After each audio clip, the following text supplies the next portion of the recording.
Hey everybody, it's Marty from owingsart.com, and thank you for stopping by today as we take a look at these Kuretake, Gansai, Tambi traditional Japanese watercolor paints.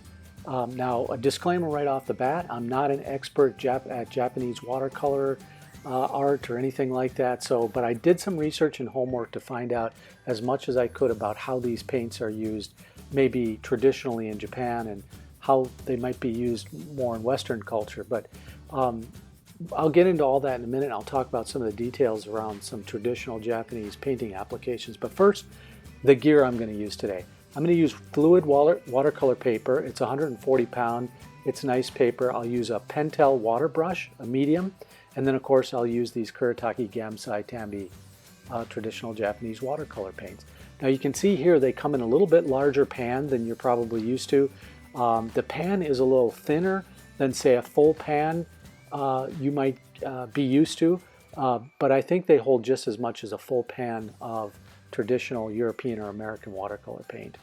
And they're laid out nicely here. The colors are spelled out both in English and in Japanese if you need that, or if you can read it. Here's a little bit more detail on these. They come in a variety of sets listed here, and a lot of times these are used for traditional Sumi-e or origami type paintings or watercolor Japanese paintings, but they're great for all kinds of stuff, illustration, manga. One thing, they tend to be generally more opaque than traditional American or European watercolors, so they're going to act a little bit more like a gouache paint in general, so a little bit more opaque. Now here's a good example of Sumi-e painting by this artist Patricia R. Crenell. You can find her paintings and a bunch of other examples of Sumi-e. You see the branches are in ink, and the flowers themselves are in watercolor, those blossoms. SumiSociety.org. Go there and check that out. You can learn a little bit about Sumi-e painting. Gansai literally means vibrance, and Tambi means aesthetic in Japanese. So that much I was able to look up and find out about the meaning of those words. So vibrant, aesthetic, or what have you there. One thing you notice right away as you put these, as I swatch these paints out, is they do tend to be more on the opaque side. So again, like I said, they might behave a little bit more like a gouache, but I did notice that if you add a little bit more water to thin them, you can get a transparency from these that's pretty nice as well. So, I've done some research and heard other people say, well, I don't use those paints because they don't behave the way I would normally expect a traditional European or American watercolor to behave. And that, while that may be true, maybe they have other applications for you, especially if you do illustration or manga or Sumi-e or origami. If you do any of that type of traditional work, then these are the paints for you in terms of having that opacity or that opaqueness that you'd like. They swatch out really nice, and there's no disputing the colors are good and vibrant, and these paints mix well. So here I'm going to take the lemon yellow and this blue, and I'm getting a nice green out of that. So I was very happy with that. And I'm going to mix a blue and a red, and I get a nice purple color out of that. So I was impressed by the way these paints move together and mix nicely, so that made me pretty happy. And then here I'm just going to try to get sort of an Indian red here. And they mix very nicely. And here I let this paint dry, and I just wanted to go over the top of it with the yellow first, and then I want to try to re-wet this paint to see how easy it re-wets.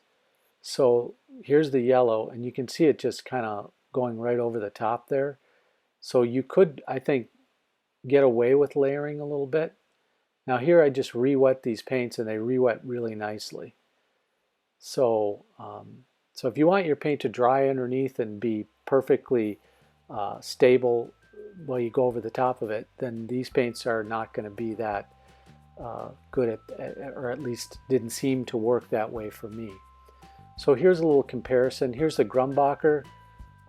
That's an opaque set, and I thought it would be good to start out with a comparison to sort of more opaque paints. Here's the Cotman brand. That's the student grade watercolor from Winsor & Newton. And just in terms of vibrancy and overall paint quality, I'd say the Kuretake are a much higher quality. Holbein, which is a Japanese paint, another Japanese paint, and although traditionally made more like, I think, Western European painters might be used to, it compares quite nicely to that. Although I really liked the dissolvability in the Holbeins as well. Here's a Lucas Aquarelle. This is a German-made paint, and you can see it's a little bit softer, probably a little bit more transparent. This is a Daler and Rowney, and people ask me a lot, why do you compare it to the lower-end Daler and Rowney? Because these Aquafine paints, the artist-grade paints by Daler and Rowney, are pretty good. I like them. Although they're not hugely light-fast, they are really nice, vibrant paints. And these are some of my favorite watercolors in the world, the Schminke watercolors, Schminke, the German-made paints, very excellent paints. And there's a comparison of those. Here's the Sennelier, the French-made paints. You can see how vibrant the blues are in the Senneliers. I love those paints. They're just a huge glow to them.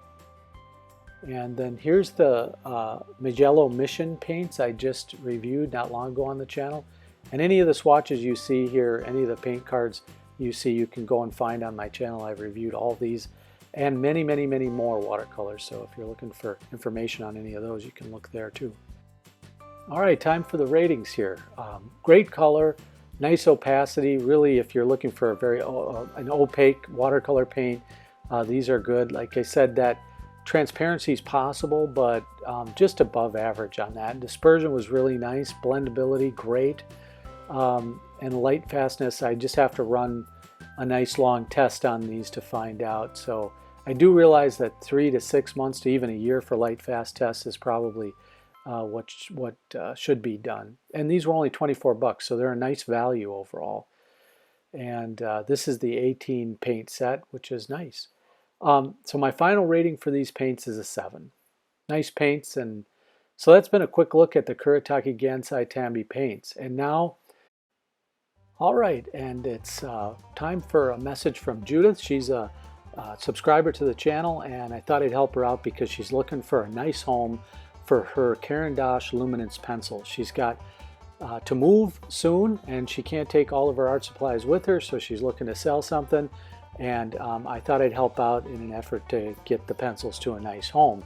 So here's a few pictures of the pencils she has. These are luminance pencils, again made by Caran d'Ache. She has 51 in total. They come in these nice boxes. And so if you're interested in these pencils, don't contact me, but you can contact Judith directly. Here's her email address. Drop her a line. I'm sure she'd be happy to negotiate with you and get these pencils to a great home. Well, that's it for today. I hope you've enjoyed the video. Don't forget to subscribe, leave me a comment. I always like to communicate with you guys. And don't forget to share the video if you enjoyed it. Well, that's it for today. This has been Marty for owingsart.com. So long, everybody. Have a great day. Bye-bye.